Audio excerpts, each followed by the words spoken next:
Gigi, what do you think about that? I mean, you're a hustler. Gigi's like, I'm a hustler, baby. Are you burned out? Do you feel like you got enough gas in the tank to get to that next road? What's going on?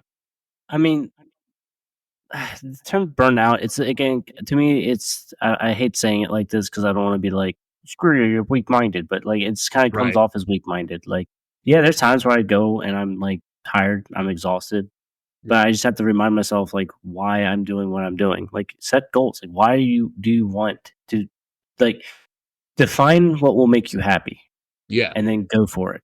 And Yeah. if you are selling yourself short every day and you're not happy, it's because you aren't working towards that definition that you defined. So that's the thing. You need that direction. You need to set the structure and the values, like of what you Mhm. actually value, Right. and work towards it. Like I'm not saying you have to go out and make $10 billion and Stop live making all that like goddamn a mansion. noise. Oh, sorry. Yeah, okay, okay. Not to cut you off. And um, yeah, so you don't have to like live in a mansion and all that. Like you can raise a family, take care of things, and live comfortably, and like Yeah. just have like a 9 to 5 job where get paid decent income, and Yeah. then have something going on in the background with your stocks and like making just like wise Right. decisions. Like But the compound your success. A small victory right. every day leads up to a huge victory overall. And that's the beautiful thing about it, because Einstein, and we're doing a lot of quotes today, guys. Einstein said Spitting them right? bars. The most powerful thing in the universe is compound interest. So, and he said this 70, 80 years ago. So, what does that mean? That means set yourself up for success early by taking the money you would spend on ice cream, diddly daddling, taking your girl out, put that aside in a way to grow compound interest. So, CDs, stock market stuff, RI or IRAs, anything like that that gives you some extra money where the interest you can live off of and the principal makes more money for your interest. That's important. And what people forget to realize is that you're gonna have to hustle. You're gonna have to hustle to the day you die. Now, and I know a lot of people don't know this, but everybody's waiting on their social security checks, right? And they're like, oh, I'm gonna retire at blah blah age, at blah blah this. Well, let me set you up for a little reality check. When I was younger, the retirement age was, I believe, 62. So at 62 years, you can retire. But here's the drab on that is so many people are living way past 62, more so than ever. Because remember, before innovation, people only lived to about 30, 35, 50 years old tops, and that was old, old. But now the people are living to 100 and 110. It's been raised to 67, and it's due to be raised again into the 70s. So with that being said, you're gonna have to figure out how to live without a perpetual income on just Social Security, and we don't even know if Social Security is gonna be solvent in that many years. What do you think about that, Gigi? Is Social Security gonna be solvent? Is it gonna be the new hustle? Getting your Social Security check on my third? I don't think so. No, I don't even like consider that even an option. Right. Right, right, 401ks are fine. If your job offers you that, definitely take that as an option. Investing yeah. wisely in the stock market will carry you a very long way. Precious metals, investing in precious metals, like Yes. Gold. look at creative ways of getting your money out of your savings account, but still having it like in something valuable because that's Yeah. going to protect your money against inflation. Because as things inflate, your money stays basically the same, which means you're losing money. You're using the value Or of it your needs to value. savings. I mean, Yeah. it's So like not just worth making it here. smarter decisions, set yourself up for Yeah. success. And that's a You owe very it to important yourself. thing. Yeah, you owe it to yourself to set yourself up for greatness, right? So the American dream traditionally promised prosperity through hard work. Oh, ingenuity, hard work. Just work those 12 hours, get that freaking extra payroll. You know the old mantras. In the early 20th century, around 62% of Americans believed hard work could lead to success.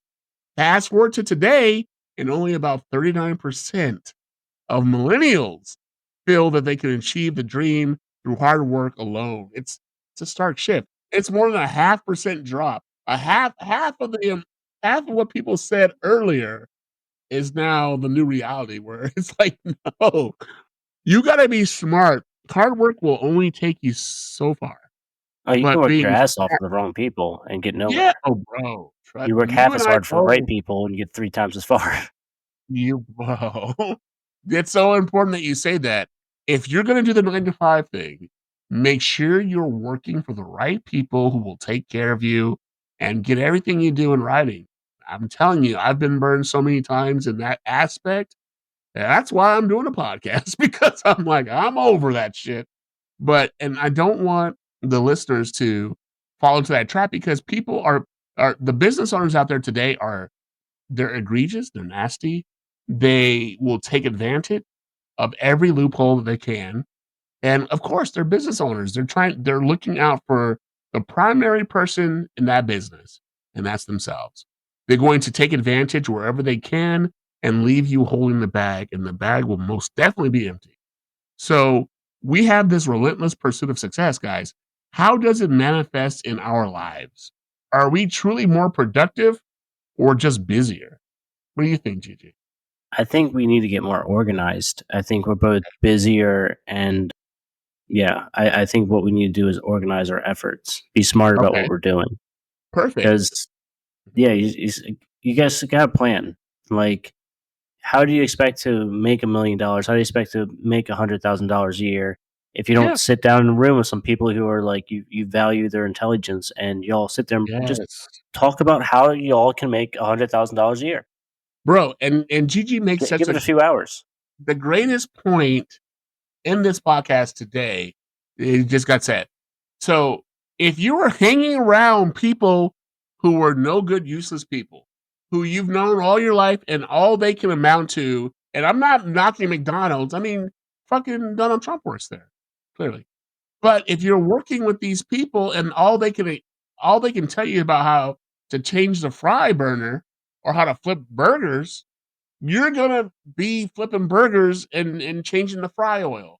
You gotta find a set of people you get along with that can raise you higher. It's always about your environment. Who you let in, you manifest that. And if you're manifesting a whole bunch of people who aren't about nothing and don't do anything, you're gonna be on the menu instead of at the table.